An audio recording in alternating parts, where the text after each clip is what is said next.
में बेचेंगे। बड़ी बड़ी कंपनियां दबाने का काम करती हैं जो छोटे लोग हैं।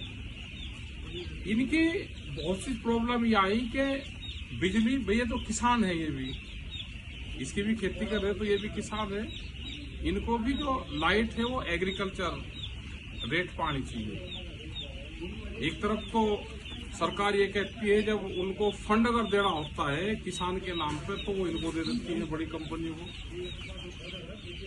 और जहां उनको प्रॉफिट होता है फिर इनको एक कंपनी बताने लगते हैं। तो इसको एक साइड में करना चाहिए, या तो इसको बताए कि ये इंडस्ट्रीज हैं, या फिर इसको बताए कि एग्रीकल्चर है। अगर सब्सिडी वाला मामला है तो या लोन देना हो तो इनके नाम डाल देते हैं, कोई और फायदा उठाना हो तो ये इंडस्ट्रीज है। बिजली में ये इंडस्ट्रीज कहां से देंगे? अभी ना पोल्यूशन के नाम पे जिस तरह के नॉर्म्स बनाए हैं पोल्यूशन वाले, वो ये पूरे कर ही नहीं पाएंगे। तो जो छोटा इंडस्ट्रीज वाला है उसको बेहद ज्यादा नुकसान होगा, वो माना जाएगा। इसमें भी अगर बड़ी कंपनी आएगी तो जो हमारे गांव देहात के जो बच्चे छोटा छोटा काम करते हैं वो सब खत्म हो जाएंगे, पोल्ट्री फार्म सब खत्म हो जाएंगे। तो हम सरकारों को इसमें चिट्ठी भी लिखेंगे, आज यहाँ पे आए भी हैं पानीपत में, और ये फार्म देखिए, ये भी एक किस्म से किसान ही अपने खेत में इसको करता है।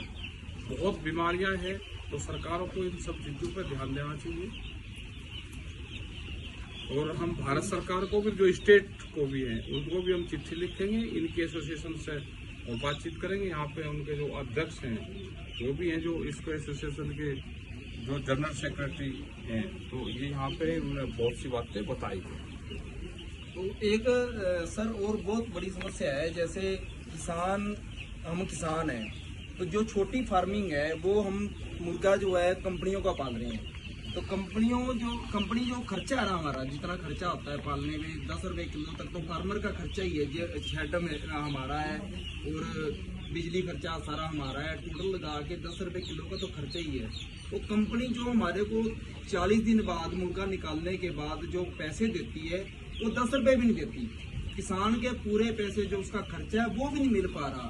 तो ये भी हमारी सरकार से डिमांड है। हमने पीछे भी काफी संघर्ष करा है, काफी मीटिंगें हुई है कि कम से कम जो उसकी लागत है और जो उसकी थोड़ी बहुत लेबर बनती है उसको मतलब एक्स्ट्रा को पैसे देने चाहिए। अगर 10 रुपए खर्च कर रहा है किसान तो उसको 15 रुपए किलो के या 20 रुपए किलो के तो कंपनियों को देने बनते हैं। उसमें भी कोई मतलब कार्रवाई जब तक इस पे नॉर्म्स नहीं बनेंगे, इस पर पूरी प्रॉपर मीटिंग बैठनी चाहिए, इसके नॉर्म्स बनना चाहिए, और कितना लाभ किसान को हो जो लोग इसमें काम कर रहे हैं। अगर लाभ नहीं होगा तो ये एक दिन छोटी छोटी कंपनी ये खत्म हो जाएंगे, और फिर बड़ी कंपनी अपने रेट पे फिर चिकन को बेचने का काम करेगी। ऐसा ही हो रहा है, जो छोटी फार्मिंग है वो सारी कंपनियों के अंदर जा रही है, वो खत्म होती जा रही है। हाँ जी, वो पूरे देश हमने में देखा कि छोटे छोटे बंद हो रहे हैं बहुत। हाँ जी, वो यही कारण है। वो कंपनियां जो है इनको कुछ फार्मर को कुछ देती नहीं है। तो हमने PFI की तरफ से भी हमने गाइडलाइन सेंटर सरकार से जारी करवाई है, जो भारत के 8 स्टेटों में तो लागू हो चुकी है, लेकिन ग्राउंड लेवल पे नहीं है नेताजी। वो ग्राउंड लेवल पे काम नहीं हो रहा। सरकार ने लागू करी 8 स्टेटों ने, जिसमें हरियाणा का नाम भी है, यूपी का भी है, लेकिन किसान को उसका अभी तक कोई फायदा नहीं मिल रहा। केस साहब साहब ने क्या मांग किया? हमने केस साहब से ये डिमांड रखी कि आप सरकार के इनके माध्यम से सरकार को भी कहना चाहते हैं कि जो कानून लागू किया गया जिन स्टेटों में वो ग्राउंड लेवल पे चालू करा जाए। किसान को उसका अभी तक कोई फायदा नहीं मिल रहा। मल्टीनेशनल कंपनियां जो हैं वो ही सारा हावी होती जा रही हैं, और किसान जो छोटा फार्मर है हमारा वो बर्बाद होता जा रहा है। बहुत सारे फार्म बंद हो गए हैं, और आने वाले टाइम में ऐसा लग रहा है कि छोटी फार्मिंग किसान जो खत्म हो जाएगा पूरे का पूरा। हमारी तो ये डिमांड है कि एक तो पोल्यूशन वाली जो समस्या नेताजी ने बताई है, तो कैद साहब ने उस पर कार्रवाई करी जाए। किसान कहाँ से ये इतने पेपर पूरे कर सकता है? छोटा किसान, खेतों में हम फार्म बना रहे हैं अपनी जमीन में, तो पोल्यूशन का मामला कहाँ से आ गया? पोल्यूशन तो होता ही नहीं इसमें, पता नहीं कौन से। हम यहाँ पे हैं, यहाँ पे कोई पोल्यूशन नहीं है, कोई यहाँ पे पोल्यूशन का वो नहीं हो रहा। हम अंदर बैठे हैं, कोई यहाँ पे स्मेल नहीं, बहुत अच्छी तरीके से उन्होंने बना रखा।